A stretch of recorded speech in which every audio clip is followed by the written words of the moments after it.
Eu sou Mário Persona e essas são as respostas que eu dei aos que me perguntaram sobre a Bíblia. Quando nós vemos tantas coisas ruins no mundo e surgem dúvidas sobre a criação, é bom lembrar do que Deus diz em Gênesis capítulo 1, após cada etapa da criação. E viu Deus que era bom. Depois de ter criado o homem, o adjetivo muito foi acrescentado.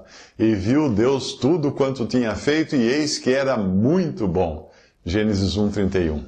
Mas o que pode existir de bom em coisas como o coronavírus e também outros vírus e bactérias que causam tantas doenças? Muita coisa. Quando você pergunta a razão de Deus criar o coronavírus, certamente traz em mente as mortes que ele está causando numa epidemia que se alastra pelo mundo e traz impacto negativo até na economia de muitos países. Seria como perguntar por que são fabricadas facas de cozinha se elas já mataram tanta gente, ou por que temos eletricidade em casa, considerando os muitos que morreram eletrocutados. Perguntas assim são feitas por pessoas que não conseguem enxergar, como dizem os americanos, the big picture, ou o panorama completo. Talvez você devesse perguntar, por que só agora esse vírus apareceu e mostrou a sua malignidade? Esta pergunta pode também ser feita em conjunto com outras, do tipo, por que existem psicopatas, homens-bomba, assassinos em série? Assim como um vírus que surge do nada, esses criminosos podem viver toda uma vida no anonimato até virem a ocupar as primeiras páginas dos jornais por conta de um crime hediondo. Começando a resposta pelos seres humanos, Deus criou o homem e colocou nele o selo de qualidade, como tem os produtos que saem de fábrica depois de passarem por uma rigorosa inspeção. Deus carimbou em Adão o selo muito bom. E enquanto eu crio essa mensagem, eu penso no meu notebook, no qual eu precisei reinstalar o Windows todo, e agora o touchpad não funciona. O lugarzinho do mouse com o dedo ali não funciona. Falta nele algum driver. Mas no caso de Adão, ele foi criado com todos os drivers e possibilidades, inclusive a de se sujeitar de livre e espontânea vontade ao seu Criador, ou se rebelar, que foi o que infelizmente aconteceu.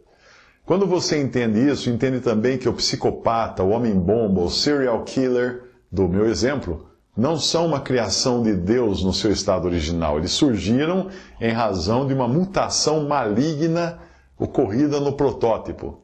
Quem trabalha na indústria de alimentos sabe o problema que é quando uma mutação acontece na máquina de embalamento, uma mutação, um defeito. Uma peça torta, um parafuso solto, faz com que toda uma produção de biscoitos saia em migalhas, ou os enlatados venham ao mundo totalmente amassados. A mutação, quando ocorreu em Adão, quando pecou, ela passou a todos os homens por uma razão bem simples. Nenhum de nós foi criado diretamente por Deus como Adão antes de pecar.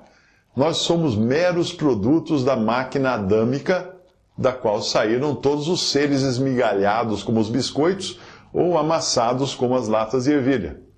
Quando eu digo Deus me criou, isso não é tecnicamente correto, pois todos os seres humanos nasceram do sangue, da vontade da carne e da vontade do homem. João 1, versículo 13.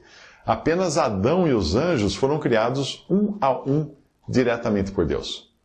O vírus que causou essa mutação, a Bíblia chama de pecado, o ato de rebelião original praticado por Adão e Eva no jardim do Éden, quando acreditaram na mentira da serpente que disse, sereis como Deus, Gênesis 3:5. Assim como acontece com um gene mutante que transmite os seus defeitos para seus descendentes, hoje todos nós somos herdeiros daquele pecado que primeiro contaminou nossos ancestrais e foi saltando ao longo da espécie humana.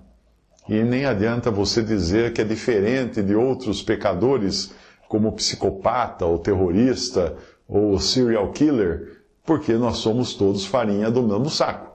Ou, se preferir, bolachas e latas da mesma máquina de embalar.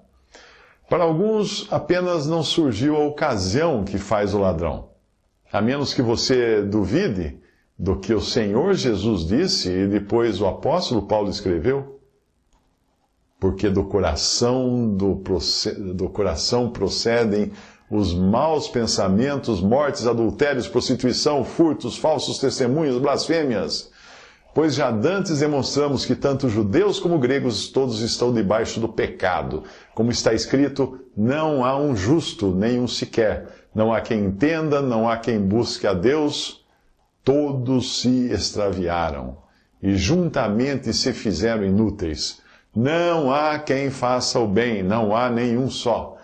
A sua garganta é um sepulcro aberto, com as suas línguas tratam enganosamente. Peçonha de áspides está debaixo de seus lábios, cuja boca está cheia de maldição e amargura. Os seus pés são ligeiros para derramar sangue. Em seus caminhos há destruição e miséria. Não conheceram o caminho da paz. Não há temor de Deus diante de seus olhos. Essas passagens estão em Mateus 15, 19, Romanos 13, 10 a 18, e esse somos eu e você, no nosso estado original. A semelhança do pecado que todos herdaram de Adão, uma infecção por vírus é também herdada de alguém contaminado. Às vezes um vírus nativo de um animal, no qual não causa qualquer enfermidade, salta do bicho para o humano. E acredita-se que esse coronavírus tenha vindo de um animal como a cobra, o morcego, ou até um bichinho que eu não sei o nome, que é parecido com um tatuzinho. E aí ele foi assim que a virulência do pecado também saltou para fora dos seres humanos e infectou também toda a criação, inclusive os vírus e bactérias. Os seres vivos não pecaram na origem, mas sofrem até hoje as consequências do pecado que contaminou a criação. Por isso Paulo escreve aos Romanos, porque a ardente expectação da criatura espera a manifestação dos filhos de Deus. Porque a criação ficou sujeita à vaidade, não por sua vontade, mas por causa do que a sujeitou, na esperança de que também a mesma criatura será libertada da servidão da corrupção para a liberdade da glória dos filhos de Deus.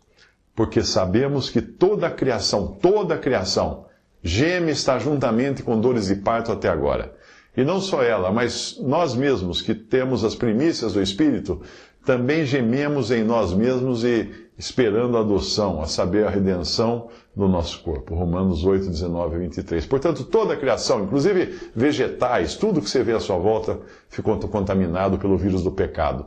Então, partindo do princípio de que Deus criou tudo bom, o que inclui cobras, vírus, bactérias, morcegos e o próprio ser humano, mas o pecado arruinou essa criação original, causando mutações? Neste ponto, você perguntaria como perguntou, em que os vírus e bactérias poderiam ter sido bons quando foram criados? A resposta é porque a vida é algo tão complexo que depende dos vírus, bactérias e outras coisas que dão febre só de pensar. Nós que não entendemos. Não faz muito tempo, os médicos orientavam os pais a não deixarem seus filhos brincar com terra. Deviam lavar bem as mãos antes de comer. Agora, a medicina descobriu que as crianças que brincam com terra têm menor propensão a problemas pulmonares, como bronquite, asma, essas coisas, por terem criado resistência a toda uma gama de bactérias. A lição disso é que nós não podemos chegar a conclusões definitivas, porque o nosso conhecimento é e sempre será limitado. Alguém uma vez escreveu, a ciência caminha de funeral em funeral, ou seja, o que há 100 anos era ciência, hoje está enterrado debaixo de novas descobertas. A coleção Tesouro da Juventude, edição do ano do meu nascimento, 1955, que eu ganhei do meu pai, hoje só serve para o leitor rir da ingenuidade dos cientistas da época. Até a tabela periódica, que tem hoje 118 elementos, tinha 101. Não que esses elementos não existissem, eles apenas não tinham sido descobertos. É por isso que o nosso conhecimento parcial nunca irá produzir conclusões definitivas. Eu costumo dizer que o ateu, que acredita na teoria da evolução, é muito apressado em querer concluir que Deus não existe usando um cérebro que ele crê estar evoluindo. O melhor seria ele aguardar mais alguns bilhões de anos para ter um cérebro mais evoluído antes de tirar essas conclusões. Então, vírus e bactérias não são todos malignos, pelo contrário, muitos são até bastante úteis, e nós já sabemos disso, mas eu arriscaria dizer que todos são benignos em sua concepção original. Nós é que ainda não descobrimos para que eles servem, porque estamos olhando para as carcaças de um ferro velho sem nunca ter visto aqueles carros quando saíram da fábrica. As células humanas constituem apenas 43% da contagem total de células do corpo. O resto são micro-organismos, os quais chamamos de bioma. Agora que você descobriu que menos da metade da massa do seu corpo é realmente seu corpo e poderá culpar o bioma pelo excesso de peso, pode parar o regime.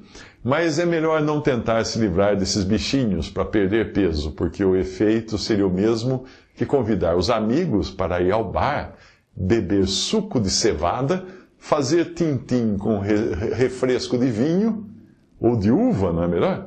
E tentar vender trigo e leite em fatias. Todos esses alimentos, cerveja, vinho, pão e queijo, só podem ser produzidos com a parceria que nós firmamos com as bactérias há milhares de anos atrás.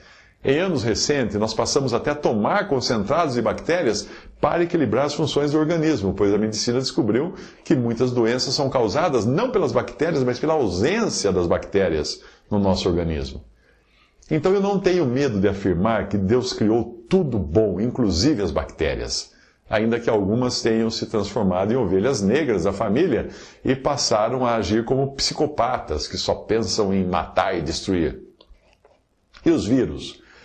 Bem, o Dr. Google me explicou que, ao contrário das bactérias que nascem, se reproduzem e morrem, os vírus não são considerados seres vivos pela ciência, e sim venenos ou toxinas, que é de onde deriva o seu nome. Um vírus precisa de uma célula viva para ser ativado e agir, já que ele não tem vida em si mesmo.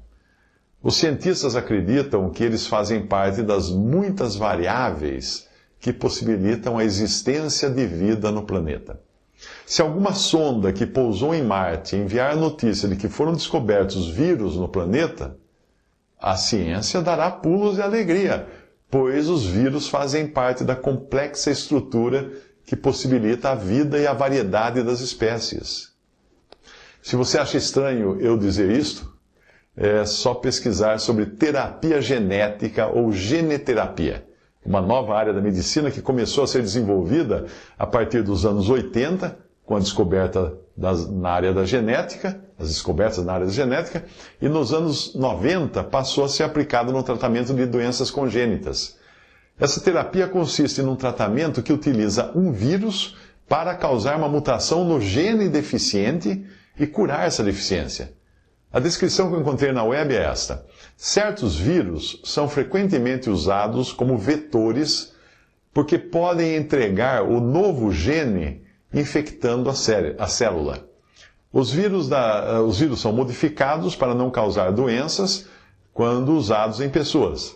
Alguns tipos de vírus, como os retrovírus, integram o seu material genético, incluindo o novo gene, em um cromossomo na célula humana, fecha aspas. Não pergunta o que eu entendi tudo isso. Mas se você me ouviu falar em retrovírus e arrepiou, deve ser por saber que um retrovírus é o causador da terrível AIDS. Mas veja que o vilão é também mocinho, porque ele salva vidas. E ainda que não compreendamos toda a utilidade dos vírus, isso é porque só lemos a edição do Tesouro da Juventude do século XXI. O que será que trarão as edições dos séculos 22, 23, 24, etc. Agora vem a melhor parte, que poderá ajudar na resposta à sua pergunta: por que Deus criou o coronavírus? Isto porque até aqui só expliquei como um vírus que foi degenerado pelo pecado pode curar um organismo humano igualmente degenerado pelo pecado, o vírus que deformou a criação. Mas qual teria sido a utilidade original dos vírus que Deus disse serem bons? Se nós descobrimos que eu e você e toda a vida na Terra não seria possível sem as bactérias, alguns cientistas hoje acreditam que os vírus também fazem parte dessa equação. Eles seriam os responsáveis pelas mutações genéticas que permitiram a existência de uma variedade enorme de animais que descenderam de um único par saído da Arca de Noé. Foi a partir de um casal de cães ancestrais da família Canidae que vieram os lobos, as raposas, os chacais, o cãozinho de enfeite da madame, todos os cachorrinhos. Uns configurados para viver no gelo do Ártico outros nas areias escaldantes do Saara. Dos felinos vieram os tigres, onças, panteras, os gatinhos dos vídeos do seu celular, todos eles. Para poder causar tamanhas mutações genéticas, e não estamos falando aqui de cruzamentos para a formação de uma variedade de raças como cães, alguns cientistas já admitem que os vírus foram os agentes de interferência no genoma desses animais para torná-los aptos a sobreviver em diferentes condições. Se você acompanhou o noticiário sobre o coronavírus, saberá que ele pode ter se originado em animais, porque este que agora saltou para os homens era da mesma família de outros coronavírus que causaram doenças no passado e vieram de animais como alpacas, vacas, camelos, morcegos, tudo isso nos últimos 60 anos, já se sabe disso. Este coronavírus que está por aí é apenas mais um, que ficou quietinho todo esse tempo porque nos animais em que ele se hospedava não causava nenhum mal. E o que ele estava fazendo no animal? Pergunte a Noé. Ele vai responder, eu acabei de dizer.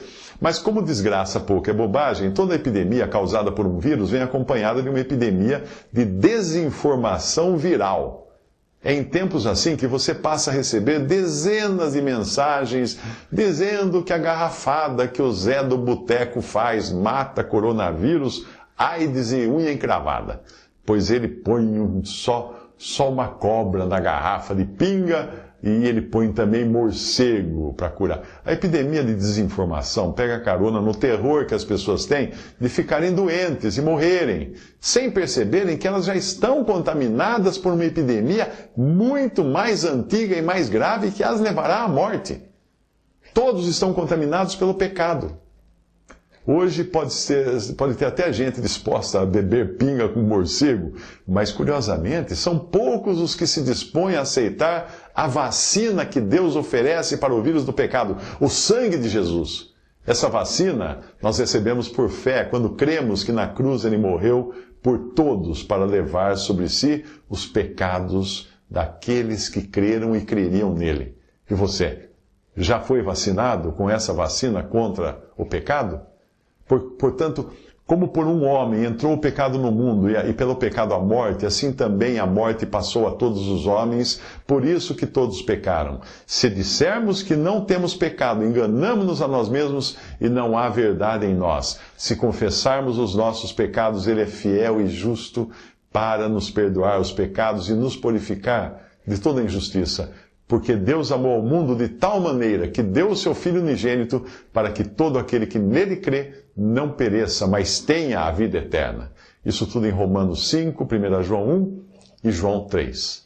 Portanto, se você está apavorado com a possibilidade de morrer vítima deste ou de outro vírus, lembre-se de que os seus dias aqui na Terra podem terminar a qualquer momento. Se não for por uma infecção, pode ser por outra doença, acidente, velhice. Então tenha em mente que o coronavírus não é o seu maior problema, não. Ao falar do juízo que paira sobre todo ser humano, Jesus disse: não temais os que matam o corpo e não podem matar a alma. Temei antes aquele, que é Deus, que pode fazer perecer no inferno a alma e o corpo. Mateus 10, 28. Visite respondi.com.br. Adquira os livros ou baixe e-books. Visite 3minutos.net. Baixe o aplicativo.